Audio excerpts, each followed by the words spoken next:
اگر آج تمہارے دل کے بیک گراؤنڈ میں ایک نامعلوم سی اداسی چھانے لگے اور تم خوف اور انجانے وسوسوں کی گرفت میں آ چکے ہو، تو یہ دو باتیں اچھے سے جان لو۔ ایک روایت میں ثابت ہے کہ ناخوشگواریوں میں ہی خوشگواریاں پوشیدہ ہوتی ہیں، اور مصیبتوں سے ہی وہ عجائب اور اچھے نتائج برآمد ہوتے ہیں جن کا تم کبھی تصور بھی نہیں کر سکتے۔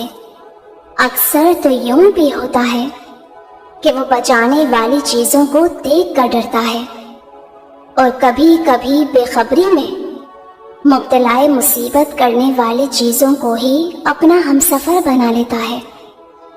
اگر یہی لا علمی تمہارے دل کو اداس اور بے چین کر رہی ہے تو سنو، میرا رب تو خود تم سے فرماتا ہے، قرآن کہتا ہے، اور بہت سی چیزیں تمہارے فائدے کے لیے پیدا کرتا ہے جن کا تمہیں علم نہیں ہوتا، اور اللہ ہی کے ذمہ ہے سیدھا راستہ بتانا، جبکہ ٹیڑھے راستے موجود ہیں۔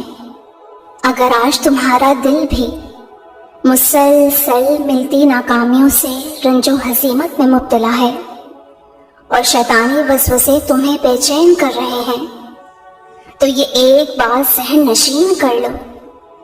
جانتے ہو، جب شیطان تمہیں اپنے راستے پر لانا چاہتا ہے نا، تو وہ تمہیں تکلیف دہ باتوں اور گرنے والے واقعات کو بھولنے نہیں دیتا، اور اس کی پہلی ترجیح تو یہ ہے کہ تمہیں غم دینے والی چیزوں میں مبتلا کر کے تمہاری صلاحیتوں کو کھا جائے، تاکہ تم کمزور پڑ کے اپنے رب سے ہی مایوس ہو جاؤ۔ مولانا رومی کیا خوب فرماتے ہیں، اللہ کی رحمت سے مایوس ہونا تو بالکل ایسے ہی ہے جیسے کسی بھرے خزانے کی چابی کو اپنے ہاتھوں سے ہی سمندر میں پھینک دینا، جبکہ اللہ کی رحمت کا سمندر تو اتنا بے پایا ہے کہ اس کا ایک قطرہ تمہاری زندگی کو سیراب کر دیتا ہے۔ اور اگر تم دل میں خوف، بزدلی اور گھبراہٹ محسوس کرنے لگے ہو تو اس واقعے کو یاد کرو جب آگ نے حضرت ابراہیم علیہ السلام کو نہیں جلایا، کیونکہ حکم ربانی سے وہی آگ ٹھنڈک اور سلامتی بن گئی۔ سمندر نے موسیٰ علیہ السلام کو نہیں ڈبویا، کیونکہ انہوں نے سچی اور بلند آواز میں اللہ کو پکارا، اور ایک حیران کن معجزہ انہیں بلند مقام تک لے گیا۔ تو تم بھی اپنے موجودہ برے حالات سے اداس نہ ہو جانا، کیونکہ مایوس کن افراد کی نظر کمرے کی دیوار کے اس دروازے تک ہوتی ہے، وہ اس سے باہر نہیں دیکھ پاتے۔ تم اپنے خیالات اور وسوسوں کو بھٹک دو، کیونکہ یہ تفرقات کی وادیوں میں لے جاتے ہیں۔ حضرت عبداللہ بن مسعود رضی اللہ تعالیٰ عنہ فرماتے ہیں کہ میں دہکتا ہوا انگارہ اپنے منہ میں رکھ لوں یہاں تک کہ وہ سرد پڑ جائے۔ یہ بات مجھے زیادہ پسند ہے بنسبت اس بات کے کہ اللہ کے کسی فیصلے کے متعلق یہ سوچوں کہ کاش ایسا نہ ہوتا۔ تو تم بھی خود کو بے وجہ وسوسوں میں نہ ڈالو، ہو سکتا ہے وہ تمہیں اپنی کرم کی چادر میں لپیٹ کر تم پر صداقت کی روشن راہیں کھولنا چاہتا ہو۔ تم جانتے ہو یہ بے سبب اداسیاں کیسے ختم ہوتی ہیں، تو یاد رکھو کہ جب تم اپنے رب سے حسن ظن رکھ کر خیر اور اچھائی کا انتظار کرتے ہو نا، اور اپنے دلوں کو مردہ کیے بغیر اپنے ان کاموں کے ثمرات کے بارے میں سوچتے ہو جو تم نے کبھی خیر کے لیے کیے تھے، تو وہ جو تمہارا خالق ہے نا، افق سے تمہارے لیے وہ حیران کن خوشیاں اتارتا ہے کہ جس کا نزول تم نے کبھی سوچا بھی نہ تھا۔ تمہارا رب خود تمہیں اشارہ دے رہا ہے، اور ان قریب تمہارا رب تمہیں پھیر دے گا اس کی طرف جس میں تمہاری خوشی ہے۔ جانتے ہو رب کے احسان کی انتہا کیا ہے، اور وہ کیا چیزیں ہیں جو تمہاری اداسیوں کو خوشیوں میں بدل سکتی ہیں۔ تو سنو، اگر تمہیں یہ اندیشے ستا رہے ہیں کہ یہ برا وقت کہیں ٹھہر نہ جائے اور مشکلات کی دلدل تمہیں نگل نہ لے، تو یاد رکھنا کہ وقت کو بدلنے میں وقت تو لگتا ہے مگر یہ ٹھہرتا نہیں۔ تم بے وجہ کی اداسی میں ڈوبنے کے بجائے مشکلات کے سمندر میں چھپی اس مہربان رب کی حکمتیں تلاش تو کرو۔ جانتے ہو جب وہ کسی کو اٹھانا چاہتا ہے نا، تو پہلے مبتلا مصیبت کر کے تمہیں آزماتا ہے۔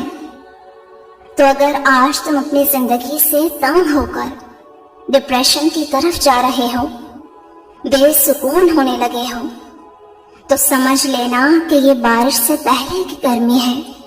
پھر بادل برسے گا اور زندگی میں ایک نیا پن آئے گا اور تمام افسردگی دور ہو جائے گی۔ اللہ تعالیٰ خود قرآن میں اس کا اشارہ دے رہا ہے، اور وہی تو ہے جو مایوسی کے بعد بارش برساتا ہے اور اپنی رحمت و برکت پھیلا دیتا ہے۔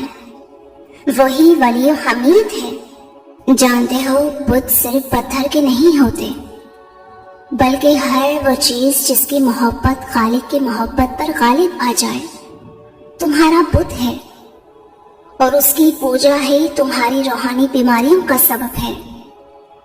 جان لو کہ دنیاوی سہارے مکڑی کے جالوں سے بھی کمزور ہوتے ہیں، تو تم اپنے دل کی بے کلی اور بے اطمینانی سے ٹوٹ نہ جانا، کیونکہ وہ جانتا ہے کہ تمہیں منافقت نہیں آتی، تمہیں ترک تعلق نہیں آتا، تمہیں بچھڑنے پر صبر نہیں آتا۔